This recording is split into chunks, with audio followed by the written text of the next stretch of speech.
Nayak series part number 4 practice set by Naveen sir. Number 1 question, Sattriya नृत्य के संस्थापक कौन है? शंकर देव। नंबर 2, जाकिर हुसैन का संबंध किस वाद्य यंत्र से है? तबला। नंबर 3, भारत पहली बार किस ओडीआई विश्व कप में उपविजेता रहा? 2003। नंबर 4, 100वां संविधान संशोधन 2015 किस पड़ोसी देश के साथ संबंधित है? तो बांग्लादेश है। नंबर 5, इलेक्ट्रॉन की खोज कब हुई? 1897 में जे थॉमसन ने की थी। आ जाता है फिर महाराष्ट्र के लोक नृत्य, तो धनगरी, गाजा, लावड़ी, तमाशा, कोली, पोवाड़ा, नक्टा, लेजिम, गोरी या ललिता। कालबेलिया और घूमर लोक नृत्य ये राजस्थान के। पंजाब का लोक नृत्य है गिद्दा, भांगड़ा, जूली, गरबा, टिप्पणी, डांडिया नृत्य हैं गुजरात के। और कथक शब्द की उत्पत्ति किस देश शब्द से हुई है? तो कथा शब्द से हुई है। कथकला शब्द की उत्पत्ति किस शब्द से हुई है? तो ये कथा शब्द से हुई है। कथक शास्त्रीय नृत्य उत्तर भारत से हुई है। कथकली और मोहिनीअट्टम शास्त्रीय नृत्य ये केरल में आता है। कथक नृत्य से जुड़े महत्वपूर्ण घराने आ जाता है जयपुर घराना, फिर उसके बाद लखनऊ घराना, उसके बाद बनारस घराना। नंबर 4, रायगढ़ घराना छत्तीसगढ़। कथक के प्रमुख कलाकार तो सितारा देवी हैं। नंबर 2, गोपी कृष्ण हैं। नंबर 3, रोशन कुमारी हैं। नंबर 4, लच्चू महाराज हैं। और फिर उसके बाद अच्छन महाराज हैं, शंभू महाराज हैं, पंडित बिरजू महाराज हैं, पंडित मुन्ना शुक्ला हैं। रामपुर घराने के संस्थापक इनायत हुसैन खान हैं। आगरा घराने के संस्थापक सुजान खान हैं। पटियाला घराना के संस्थापक मियाँ कल्लू हैं। ग्वालियर घराना के संस्थापक उस्ताद हस्सू खान हैं। सबसे पुराना ख्याल घराना तो ये ग्वालियर घराना है। उसके बाद आता है नत्थू खां हद्दू खां तानसेन का संबंध, तो ये ग्वालियर घराना।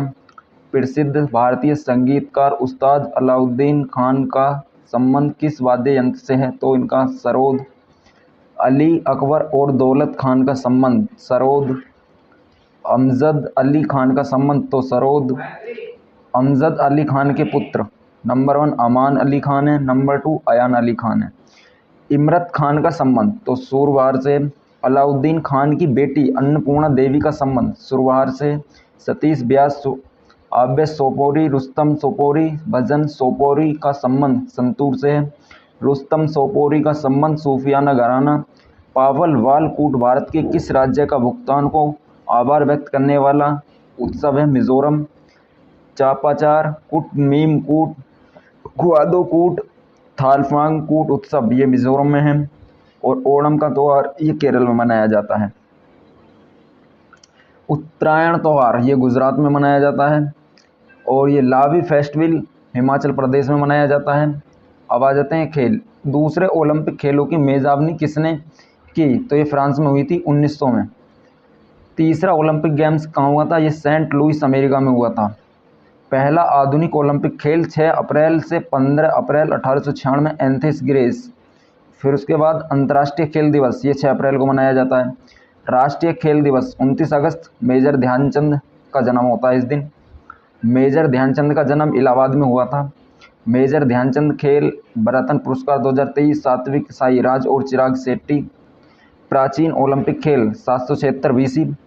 ओलंपिक खेलों का जनक कौन है? ये पिएरे डी कोवार्टिन फ्रांस के हैं। अंतर्राष्ट्रीय ओलंपिक समिति आईओसी इसकी जो स्थापना थी वो थी 23 जून 1894 में। मुख्यालय इसका लुसाने स्विट्जरलैंड और अध्यक्ष हैं इसके थॉमस बॉक। अंतर्राष्ट्रीय ओलंपिक दिवस ये 23 जून को मनाया जाता है। और इसमें पहला ओलंपिक खेल ये मनाया 1896 में एथेंस ग्रीस ने। 33वां ओलंपिक 2024 ये पेरिस में मनाया जाता है। और 34वां ओलंपिक 2028 लॉस एंजल्स। 35वां Olympic 2036 Brisbane Australia. ICC cricket world cup 2023 Bharat में। फीफा विश्व cup 2022 Doha Qatar. Hockey world cup 2023 Bharat में। 32वां ग्रीष्मकालीन ओलंपिक 2020 ये टोक्यो जापान में। 19वां एशियन गेम्स 2023 हांसगांव चीन। Commonwealth games 2022 Birmingham. हाल ही में पेरिस ओलंपिक समिति के जूरी सदस्य नियुक्त होने वाली पहली भारतीय महिला कौन है? तो ये भारतीय पहली महिला हैं बिकिल्स मीर। टोक्यो ओलंपिक 2020 में भारत की रैंक कितनी थी? तो 48 थी। टोक्यो ओलंपिक में 2020 में भारत में कुल पदक 7 में 1 वन गोल्ड था, 2 सिल्वर थे, 4 कांस्य के थे। पुरुषों के लिए कबड्डी के मैदान की लंबाई चौड़ाई क्या होती है? तो ये 13 × 10 होती है। महिलाओं के लिए कबड्डी के मैदान की लंबाई और चौड़ाई 11 × 8 होती है। पुरुष और महिला कबड्डी खेल की अवधि क्रमश कितनी होती है? तो 40 मिनट और 30 मिनट होती है। कबड्डी के एक टीम में कुल कितने खिलाड़ी होते हैं? तो 7 खिलाड़ी होते हैं। प्रो कबड्डी लीग की शुरुआत कब हुई थी? तो ये 2014 में हुई थी। वाटर पोलो में कुल कितने खिलाड़ी होते हैं? तो 7 खिलाड़ी होते हैं। भारत ने अपना एक दिवसीय अंतर्राष्ट्रीय पदार्पण किस वर्ष किया था? तो 1974 इंग्लैंड के खिलाफ किया था। भारत के पहले एक दिवसीय अंतर्राष्ट्रीय क्रिकेट के कप्तान अजीत वाडेकर हैं। भारत ने अपना पहला टेस्ट मैच कब खेला? 1932 इंग्लैंड के साथ खेला था। भारत के पहले टेस्ट मैच के कप्तान ये सीके नायडू हैं। भारत ने अपना पहला T20 मैच कब खेला? ये 2006 में खेला था। भारत के पहले T20 मैच के कप्तान ये कौन है? वे वीरेंद्र सहवाग हैं। भारत ने पहला पिक बॉल टेस्ट कब खेला? ये 2019 में था। स्वतंत्र भारत के पहले टेस्ट कप्तान कौन थे? तो लाला अमरनाथ थे। द ग्रेट इंडियन नॉवल किसके द्वारा लिखित है? जिसमें उन्होंने अपने व्यंग्य उपन्यास के लिए महाभारत को एक फ्रेमवर्क के रूप में लिया है। तो ये शशि थरूर हैं। शशि की महत्वपूर्ण पुस्तकें हैं, नंबर 1 पैक्स इंडिका, और नंबर 2 है why I am Hindu, number 3 show business. इसके बाद आता है एन एरिया ऑफ डार्कनेस, फिर है उसके बाद अम्बेडकर ए लाइफ, फिर उसका राइट ऑफ लव स्टोरी, या फिर बुकिक्स इन बैगवर्ड। An area of darkness BS Naipaul, the broken wing Sarojini Naidu की है। गोल्डन थ्रोसाइल्ड पुस्तक ये सरोजनी नायडू की है। ये भी द सनलाइट क्लब ये खुशबल सिंह की है। ट्रेन टू पाकिस्तान ये खुशवंत सिंह की है। India of earth the Nehru पुस्तक ये कुलदीप नैयर की है। संविधान के महत्वपूर्ण भाग हैं, नंबर 1 भाग पहला संघ एवं राज्य क्षेत्र, अनुच्छेद ये 1 से 4 तक आता है। नंबर भाग 2 नागरिकता, अनुच्छेद ये 5 से 11 तक आती है। भाग 3 ये 6 मूल अधिकार हैं जो अनुच्छेद 12 से 35 तक आते हैं। भाग 4 नीति निर्देशक सिद्धांत, अनुच्छेद ये 36 से 51 तक आते हैं। भाग 4 के 11 मौलिक कर्तव्य हमारे, अनुच्छेद 51 से A तक। भाग 5 संघ, अनुच्छेद 52 से 151 तक हैं। भाग 6 राज्य, अनुच्छेद 152 237 तक हैं। भाग 7 राज्य भी अनुच्छेद 238, और भाग 8 है संघ शासित प्रदेश, अनुच्छेद 239 से 242 तक। और भाग 9 में आता है पंचायत।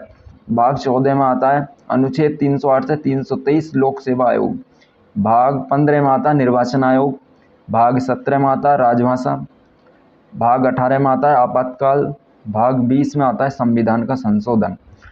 फिर आता है संविधान की अनुसूचियाँ। हमारे मूल संविधान में कुल 8 अनुसूचियाँ हैं तथा वर्तमान में कुल 12 अनुसूचियाँ हैं जो वर्तमान में हैं। पहली अनुसूची है, इसमें 28 राज्य 8 केंद्र शासित प्रदेश हैं। दूसरी अनुसूची पदाधिकारियों के वेतन और भत्ते हैं। तीसरी अनुसूची शपथ की है। चौथी अनुसूची राज्यसभा में सीटों का आवंटन बंटवारा है। पांचवी अनुसूची अनुसूचित क्षेत्र का प्रशासन। छठी अनुसूची है असम, मेघालय, त्रिपुरा, मिजोरम में अनुसूचित क्षेत्रों का शासन एवं प्रबंध किया गया था। सातवीं अनुसूची में तीनों अनुसूचियां संघ सूची है, राज्य सूची, समवर्ती सूची। आठवीं अनुसूची में हमारा राजभाषा का अधिकार है। नौवीं अनुसूची में भूमि सुधार फर्स्ट संविधान संशोधन हुआ था। 10वीं अनुसूची में दल बदल निषेध 52वां संविधान संशोधन हुआ था। 11वीं अनुसूची में पंचायती राज व्यवस्था 73वां संविधान संशोधन 1992 में हुआ था। 12वीं अनुसूची में नगर निकाय यानी कि 74वां संविधान संशोधन हुआ था। और 11वीं अनुसूची में कुल 29 विषय शामिल हैं, जबकि 12वीं अनुसूची में कुल 18 विषय शामिल हैं। उसके बाद आता है हमारा राजभाषा। राजभाषा में नंबर आता है भाग कितने हमारे 17, और अनुच्छेद हैं 343 से 351 तक। अनुसूची है 8, अनुच्छेद हैं 343 और संघ की राजभाषा। अनुच्छेद 344 कहता है राजभाषा के लिए आयोग का गठन किया गया था। उसके बाद अनुच्छेद 350 प्राथमिक शिक्षा मातृभाषा में होगी। अनुच्छेद 351 हिंदी का विकास करेगा। मूल संविधान में अनुच्छेद 8 में कुल 14 भाषाएं थीं। 21वां संविधान संशोधन 1967 ईस्वी में हुआ था। संविधान की जो 8वीं अनुसूची में सिंधी भाषाओं को शामिल कर लिया गया है। 71वां संविधान संशोधन 1992 ईस्वी में हुआ था। कोंकणी, मणिपुरी, नेपाली भाषा को 8वीं अनुसूची में शामिल किया गया था। 92वां संविधान संशोधन 2003 में हुआ था। बोडो, ड्रागरी, मैथिली, संथाली भाषा को 8वीं अनुसूची में शामिल किया गया था। संघ सूची में कितने विषय शामिल हैं? तो इसमें 100 विषय शामिल हैं। राज्य सूची में कितने विषय शामिल हैं? तो 61 पहले थे, 61 पहले 66 थे। समवर्ती सूची में कुल कितने विषय शामिल हैं? तो 52 पहले थे, 47 थे। समवर्ती सूची पर केंद्र और राज्य दोनों कानून बना सकते हैं।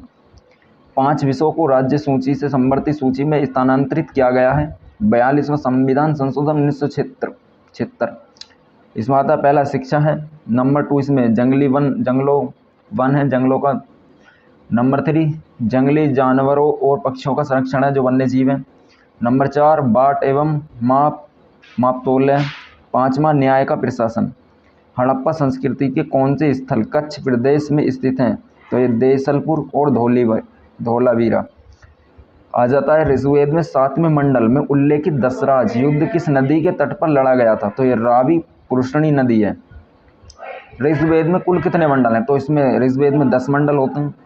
और ऋग्वेद में कुल कितने अष्टक हैं? तो इसमें 8 हैं। और आ जाता है ऋग्वेद में कुल कितने अध्याय हैं? तो इसमें अध्याय 64 हैं। ऋग्वेद में कुल कितने मंत्र हैं? तो मंत्र 10,562 हैं। ऋग्वेद में कुल कितने सूक्त हैं? तो 1028 हैं। ऋग्वेदिक कालीन प्रशासनिक इकाई कुल, ग्राम, विश्व, जन, राष्ट्र, यानी कि वेदों की कुल संख्या 4। नंबर आता है ऋग्वेद, इसमें स्रोत एवं प्रार्थनाएं हैं। नंबर 2 यजुर्वेद, इसमें स्रोत एवं कर्मकांड हैं। नंबर 3 सामवेद, इसके अंदर संगीत में स्रोत है। नंबर 4 अर्थवेद, इसके अंदर आता है तंत्र, मंत्र एवं वंशीकरण। आ जाता है वेदांग की कुल संख्या, तो वेदांग की कुल संख्या 6 है। नंबर 1 शिक्षा, नंबर 2 कल्प, नंबर 3 ज्योतिष, नंबर 4 व्याकरण, नंबर 4 निरुक्त, नंबर 6 छंद। उपनिषद की कुल संख्या 108 है। पुराणों की कुल संख्या 18 है। नदियों के प्राचीन नाम, रावी नदी का प्राचीन नाम पुरुषणी है। ब्यास नदी का प्राचीन नाम बिपाशा। घग्गर नदी का प्राचीन नाम सरस्वती। सतलुज का है सतुद्री।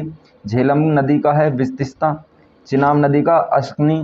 काबुल नदी का कुंभा। आगे आ जाता है मंडक नदी का सदानीरा।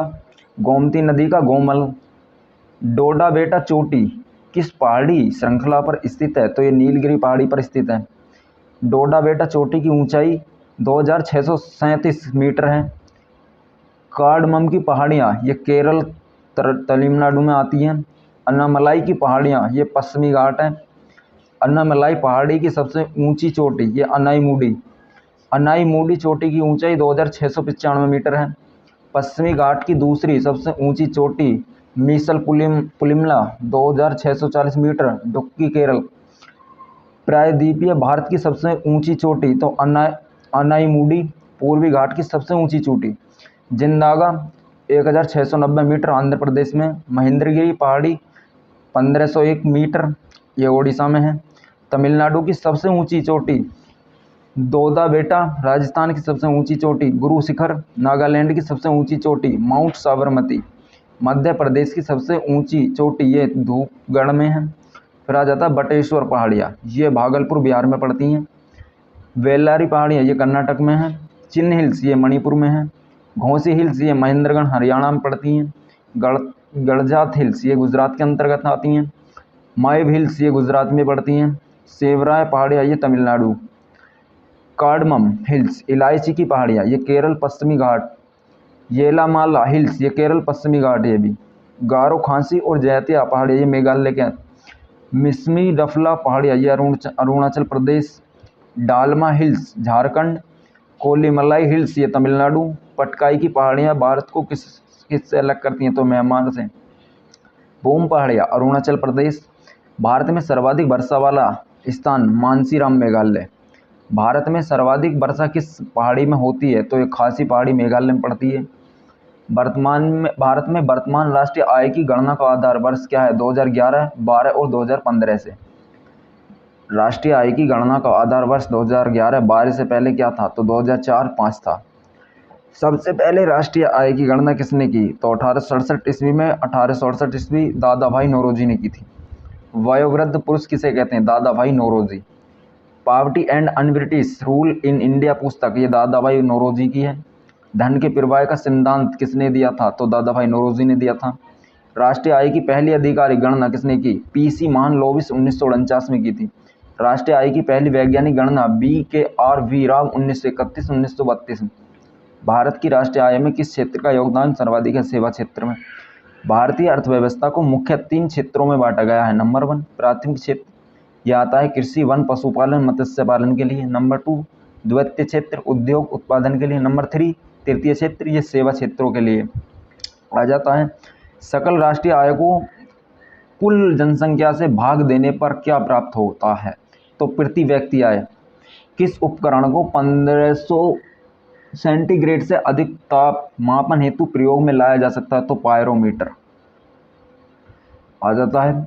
सदिश राशि, जिसमें दिशा और परिणाम दोनों होता है, वो सदिश राशि कहलाती हैं। जैसे विस्थापन हुआ, वेग, त्वरण, आवेश, संवेग।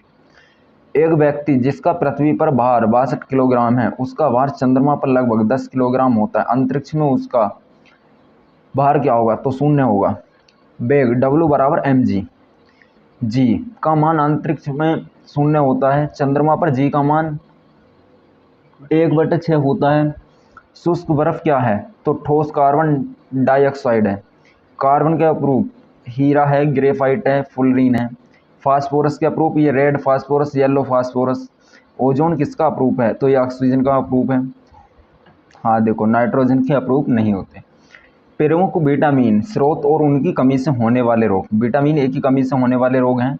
नंबर पहला रासायनिक नाम इसका रेटिनॉल है, और कमी से होने वाला रोग इसमें रतौंधी है, और स्रोत है इसका जैसे गाजर हुआ, दूध हुआ, अंडा हुआ, फल आदि। विटामिन B1 इसका रासायनिक नाम है थायमिन, इसकी कमी से रोग होता है बेरी, और इसके स्रोत हैं मूंगफली, आलू, सब्जियां। विटामिन B9 इसका रासायनिक नाम है फोलिक एसिड, इसकी कमी से एनीमिया रोग हो जाता है। विटामिन B12 रासायनिक नाम है इसका साइनोकोबिलम, इसमें कोबाल्ट धातु पाया जाता है, कमी से रोग होता है इसकी से एनीमिया, पांडु रोग, और इसके स्रोत हैं मांस और दूध। विटामिन C रासायनिक नाम है एस्कॉर्बिक एसिड, कमी से इसकी रोग होता है स्कर्वी, मसूड़ों का फूलना। स्रोत है इसके आंवला, नींबू, संतरा आदि। विटामिन D रासायनिक नाम है कैल्सीफेरॉल, इसकी कमी से रोग होता है रिकेटस, बच्चों में होता है। ऑस्टियोमेलासिया वयस्कों में। स्रोत है इसका सूर्य का प्रकाश, मछली हुआ, दूध हुआ, अंडा। विटामिन E रासायनिक नाम है इसका टेकोफेरॉल, इसकी कमी से रोग हो जाता है जनन शक्ति का कम होना, यानी कि बांझपन कह देते हैं, बच्चे नहीं होना। स्रोत हरी सब्जी, मक्खन, दूध। और विटामिन की कमी से रोग, इसका रासायनिक नाम आता है पहले फ्लोक्विनान, कमी से होने वाला रोग है इसकी से रक्त का थक्का न बनना। स्रोत टमाटर हैं, हरी सब्जियां, दूध। ये जल में घुलनशील विटामिन B और विटामिन C। हाल ही में कहाँ 4 दिवसीय तभी महोत्सव शुरू हुआ था? ये हुआ था जम्मू कश्मीर में। फिर आ जाता है एशिया का सबसे बड़ा ट्यूलिप गार्डन, ये जम्मू कश्मीर में है। लेवेंडर फेस्टिवल ये जम्मू कश्मीर में है। एयरवर्ल्ड फेस्टिवल ये भी जम्मू कश्मीर में है। पुष्कर महोत्सव ये भी जम्मू कश्मीर में है। कछोत उत्सव ये भी जम्मू कश्मीर है। हैरात पर्व ये भी जम्मू कश्मीर में है। खीर भवानी मेला ये भी जम्मू कश्मीर में लगता है। ऑपरेशन सर्वशक्ति ये जम्मू कश्मीर भारतीय सेना है। PM विश्वकर्मा योजना को लागू करने वाला पहला UT ये कौन था? जम्मू कश्मीर। हाल ही में NTPC के निदेशक का पदभार किसने संभाला? तो ये रविंद्रनाथ कुमार ने संभाला था। और NTPC राष्ट्रीय ताप विद्युत निगम, इसकी स्थापना हुई थी 1975 में, और इसका मुख्यालय है नई दिल्ली, और अध्यक्ष हैं इसके गुरदीप सिंह। भारत के लोकपाल के नए अध्यक्ष अजय माणिक राव हैं। केंद्रीय सतर्कता आयुक्त इसके AS राजीव हैं। हाल ही में 5 करोड़ आयुष्मान कार्ड बनाने वाला देश का पहला राज्य कौन बना है? तो ये उत्तर प्रदेश बना है। आयुष्मान भारत योजना का नया नाम PM जन आरोग्य योजना है। आयुष्मान भारत योजना की शुरुआत 23 सितंबर 2018 रांची, झारखंड में हुई थी। आयुष्मान भारत योजना के CEO RS शर्मा हैं। आयुष्मान भारत योजना राष्ट्रीय स्वास्थ्य प्राधिकरण के अंतर्गत कार्य करते हैं। केंद्रीय स्वास्थ्य मंत्री ये मनसुख मंडाविया हैं। ABHA Ayushman Bharat health account full form है। हाल ही में पलाश पुष्प महोत्सव 2024 का आयोजन कहाँ किया जाएगा? तो दिल्ली में। उत्तर प्रदेश का राजकीय पुष्प ये पलाश है। अंतर्राष्ट्रीय पुष्प महोत्सव 2024 ये गंगटोक सिक्किम में पड़ता है। किस मंत्रालय द्वारा अप्रैल 2024 में नई दिल्ली में पहले त्रिसेवा सम्मेलन परिवर्तन चिंतक का आयोजन किया गया है? तो ये केंद्रीय रक्षा मंत्रालय।